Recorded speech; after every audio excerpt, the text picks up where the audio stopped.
Antes de darle la palabra a nuestra invitada congresista Tania Ramírez, quiero hacer conocer un comunicado publicado por la CONFIEP, Confederación de los Empresarios del Perú, bajo el título Decreto del Gobierno sobre la derrama magisterial atenta contra el derecho privado y el Fondo de los Maestros del Perú. La CONFIEP concluye llamando al gobierno para que derogue el decreto supremo en aras de preservar la autonomía de la derrama magisterial y administración de los fondos de los maestros del Perú. Asimismo, invocamos, dice CONFIEP, a respetar la propiedad privada y no ejecutar medidas que solo alimentan la inseguridad y desconfianza en el país. CONFIEP, entonces, tomando posición respecto de este decreto que ha modificado la gobernanza de la derrama magisterial. Señora Tania Ramírez, congresista, muchas gracias por estar con nosotros y buenas noches. Buenas noches, mi estimado. Una vez más, agradecer por el espacio y definitivamente en cuanto al comunicado, considero que es correcto, ¿no? Sabemos muy bien que la derrama magisterial es un sector privado, una entidad financiera que recauda y a la vez les genera préstamos y con los mismos intereses se moviliza y como son muchas empresas financieras. Entonces, llegar a politizar esto ya es, entonces quiere decir que acá tanto SUTE como FENATET son bandos que están luchando por un botiquín, no por una calidad de repente de intereses o préstamos que obtengan, sino por una cuota de poder ahí para de repente manejar económicamente, ¿no? SUTEP tiene 100 mártires en la lucha contra el terrorismo. SUTEP sirvió para que los maestros significaran como un muro contra el terrorismo. Por eso es que tiene tantos muertos, algunos maestros asesinados delante de sus alumnos. Por el otro lado, no sabemos, porque no estaban notorios en esa época. Pero, dado que estamos recordando cosas pasadas, aunque usted es muy joven quizás no lo recuerde, el año 17, durante la huelga por el reconocimiento de lo que hoy es FENATEP, que se llamaba en ese momento CONARE, es el fujimorismo y el aprismo que presionaron para que el gobierno se sentara a dialogar con ellos. El gobierno de Pedro Pablo Kuczynski en la época y la ministra Martens se negó. ¿Usted recordará o no? Bueno, cabe señalar que nosotros como Fuerza Popular, en el ámbito de políticos, siempre vamos a tener que abrirle las puertas y escuchar este clamor, si no viene de una sola persona, sino de miles de personas, ¿no? Allá las intenciones con las que vengan, que es otro tema. Yo te recibo a ti en las puertas de mi despacho o a miles de personas o representantes de miles de personas, creyendo que vienes por un objetivo social. Pero si dentro de ese objetivo social tú ya tienes otro interés personal o de cuántas personas, eso no está dentro de mi cabeza, ¿no? Entonces, acá debe quedar bien claro lo siguiente. Si ahora está en conflicto tanto la derrama magisterial que lo comparte o lo tenía en esos entonces SUTEP y ahora FENATET, entonces, no, ahora no todavía, porque este decreto recién ha sido publicado, no ha sido todavía efectivo y veremos si es constitucional. Pero ya vemos el horizonte y el camino por donde quieren ir, ¿no es cierto? Por donde quieren ir, lo que no significa que lo pueden hacer. Entonces, si no hubiera esa intención, entonces los de SUTE estuvieran tranquilos y aquí no pasa nada. Pero ya está creado el conflicto. No, pero la intención existe desde el año 17. Está claro que la huelga se hizo para desplazar a SUTEP como sindicato mayoritario del magisterio y poner una línea diferente, que por lo menos no tiene trayectoria clara de enfrentar al terrorismo. Definitivamente, como le menciono, ese es un tema ya personal. Como políticos, nosotros siempre vamos a escuchar y vamos a tratar de hacer las cosas correctas, ¿no? Que más allá dentro de ese... ¿No cree que fue un error de hacer entrar al Congreso de la República al señor Pedro Castillo y a las personas en torno a él del CONARE, que venían algunos de ellos de Movadef? ¿No es una cosa que le parece lamentable? Quizá, mire, no, definitivamente, personas que vengan ligadas a ese sector o a esa línea, obviamente, es un rechazo total y una desconfianza total. Pero en ese momento quizá ¿por qué en ese momento no dijeron que ellos venían de eso? Sí, Recién se ha dijeron. conocido Sí, hoy dije, en día en no, política. no, totalmente conocido. En esos entonces no se sabía que el señor Pedro Castillo o los Pero alrededores si estaba estaban totalmente encumbrado ligados. por la gente vinculada a Movadef, se repitió en todos los tonos, lo dijo el ministro del Interior Basombrío, el viceministro Rubén Vargas. En esos entonces era un profesor que al final pues llegó, representó y no más. Fue como que conocido por haberse tirado, porque le dijeron tírate, tírate y se cayó, ¿no? Entonces fue algo rápido que posteriormente hoy en día ya sabemos quién es y cómo nos tiene a todos. Hablemos entonces sobre un tema diferente, Cajamarca, de donde usted es oriunda y que representa en el Congreso. Así es. ¿Cuál es el estado de las rondas campesinas en su región? Porque de ahí proceden, ¿no? ¿Cómo evalúa usted lo que hemos sabido sobre el comportamiento de las rondas con los periodistas de Cuarto Poder y también en días más recientes en La Libertad, con dos supuestas hechiceras? Bueno, debo señalar y decir que rechazo tajantemente todo acto de violencia que se pueda realizar a cualquier persona, venga de la empresa, de prensa o de cualquier sector. Rechazamos totalmente el acto de violencia en nuestras verdaderas rondas campesinas que no están politizadas, ojo, porque hoy en día mucho se ha manoseado a nuestras rondas campesinas, hay que decirlo así, manoseado, porque hoy en día estas rondas muchos están politizando o las han politizado.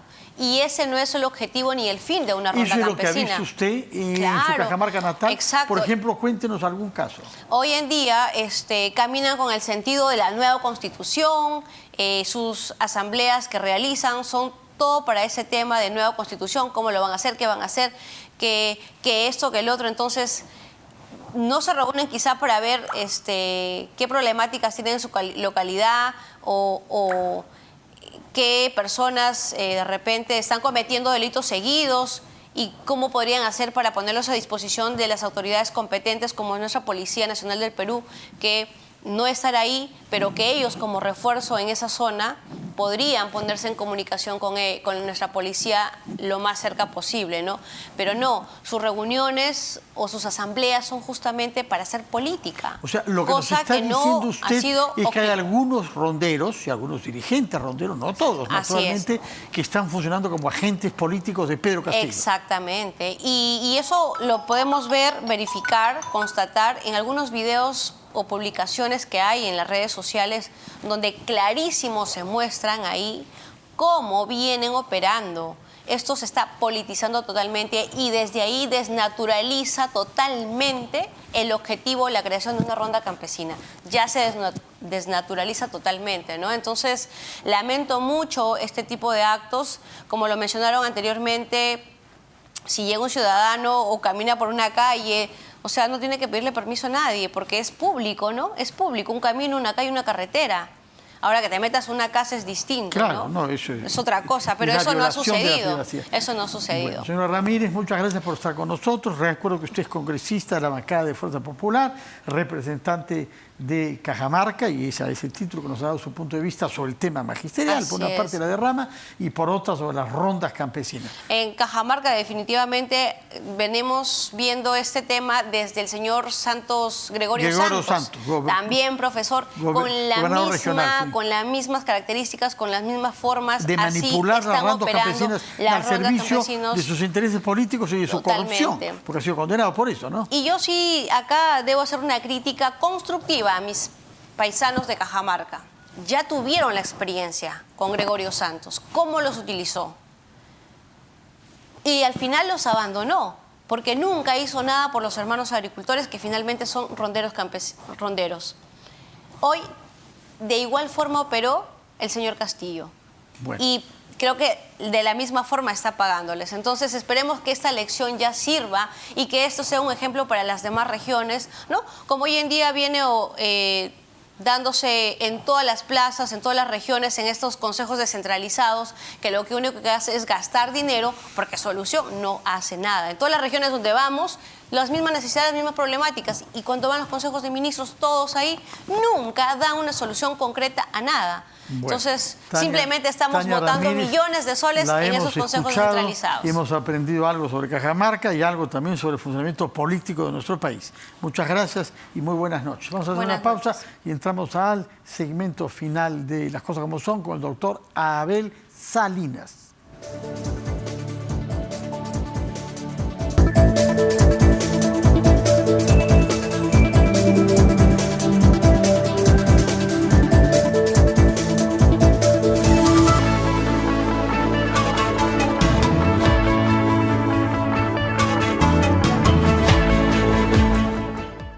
Mereces una escapada, ahora con los Gratis Days. Vive experiencias todo incluido en Decameron El Pueblo. Invierte en ti y desconéctate a solo 1 hora de Lima. Todo incluido por solo $92 o 350 soles por noche por persona. Aprovecha los Gratis Days hasta con 15% de descuento para viajar en julio. Separa al 01634-2424 o en decameron.com.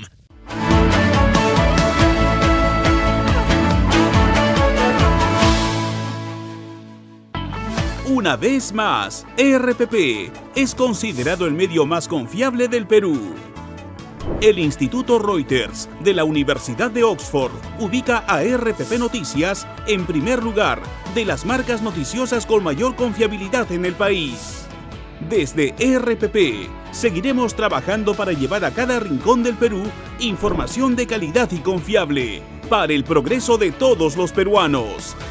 RPP, la voz de todo el Perú. Todos los sábados a las 9 de la mañana analizamos la noticia con entrevistas a los protagonistas de los hechos que trascienden en el Perú y el mundo.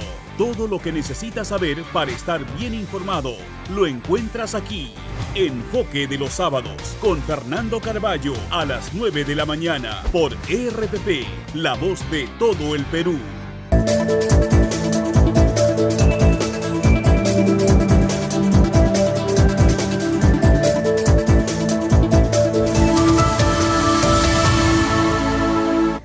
Después de haber escuchado diversos puntos de vista de nuestros problemas políticos, morales e institucionales, corresponde pensar en la salud, porque sin salud pública no existe nada del resto. Hemos invitado por eso al doctor Abel Salinas, quien ha sido ministro de Salud hasta en 2 oportunidades, y quiero saludarlo y agradecerle por estar acá y preguntarle cómo caracteriza en el momento que estamos viviendo desde el punto de vista de la salud pública, especialmente con motivo del aumento de los casos de contagio de COVID, pero también de otras enfermedades infecciosas. Exactamente, Fernando, buenas noches, un placer estar siempre. Y cierto, yo creo que la salud pública vive, como muchos de los sectores que lamentablemente viven en el país, en un momento sumamente crítico.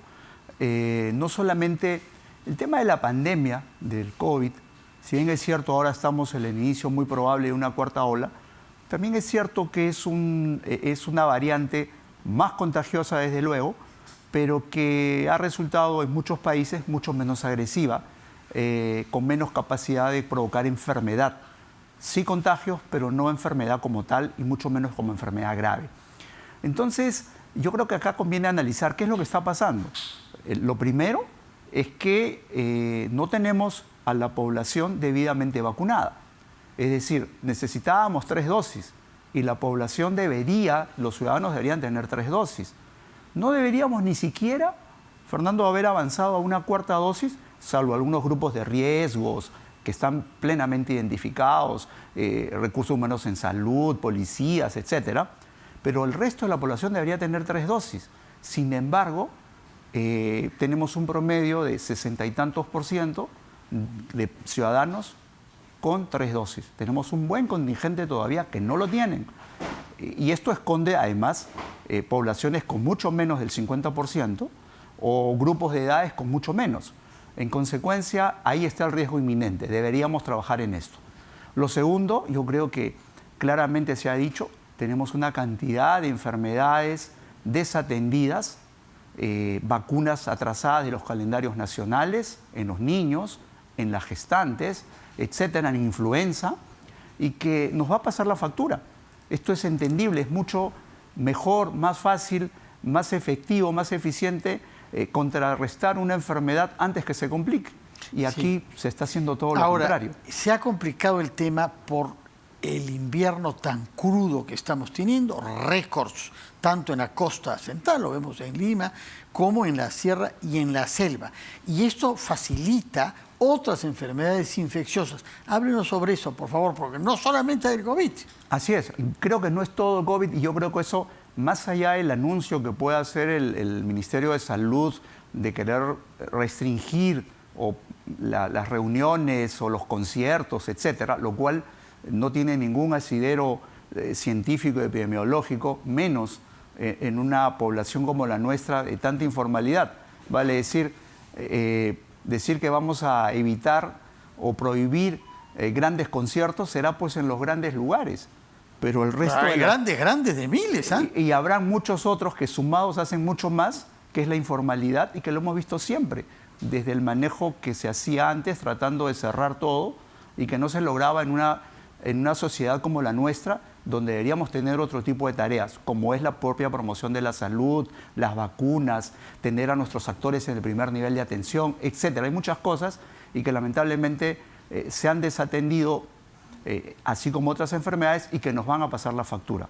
Vamos a pasar de una pandemia del COVID a una pandemia de la pobreza y la enfermedad. Y esto es muy grave, lamentablemente, en el país. ¿Qué es lo que el Estado debe hacer para evitar que estas infecciones, incluido el COVID, prospere del invierno y del gusto que tenemos por las fiestas en esta época del año? Claro, en realidad yo quisiera decir lo siguiente. Hay cosas que se pueden hacer, como reforzar el primer nivel de atención, que hasta el momento no ocurre. Yo creo que nuestros recursos humanos están capacitados para ya estar inmiscuido, inmerso en ese primer nivel de atención, interactuando con la comunidad, tratando de cambiar los hábitos de cuidado de las personas. Eso es lo que había que hacer, cosas que lamentablemente se ha abandonado. Es más, medidas de control casi son inaplicables, no van a ser efectivas en el país, esta de cerrar lugares, etcétera, porque ya lo vimos, ya tuvimos la experiencia, digo yo, nefasta. Pero se sigue pidiendo carné con la prueba de que uno se ha vacunado para acceder a ciertos centros comerciales y demás. Se sigue, pero usted puede presentar, Fernando, cualquier cosa.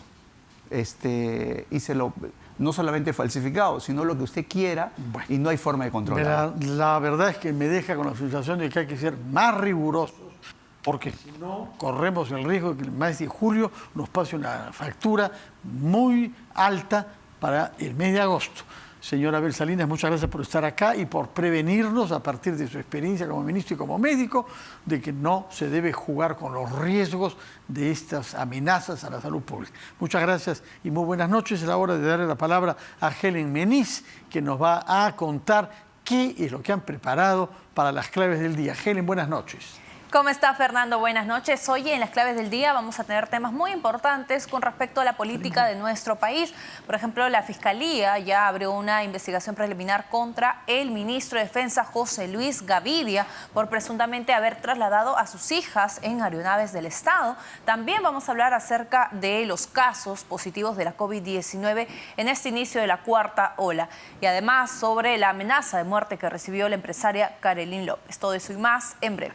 Muchas gracias, Helen Meniz, por decirnos aquello que sabremos cuando sintonicemos las claves del día entre las 7 de la noche, sería unos instantes, y las 8:30. Muchas gracias a todos ustedes por su atención, que tengan una feliz noche y que podamos vernos mañana a las 6 a una nueva versión de Las Cosas Como Son. Buenas noches.